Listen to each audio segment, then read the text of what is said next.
কেনেকুৱা আপোনালোক ভালে আছেনে? আহকচোন আজি মোৰ দোকানলৈ।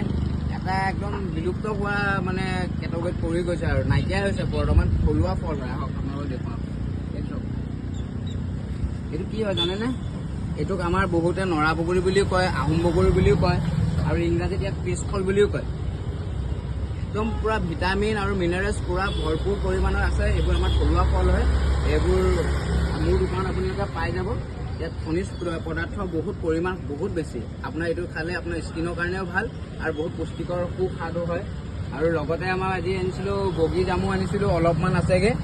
তাৰপৰা আপোনাৰ লেঙেৰা আম আছে, আপেল আছে আৰু এইফালে ডাব নাৰিকল আছেই।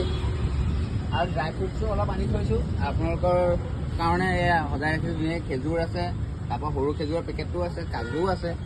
কিন্তু আপোনাৰ চবতকৈ ভাল লাগিছে দেই আজি এই বহুত পুৰণা ফল। আগতে আমি সৰুতে খাইছিলোঁ।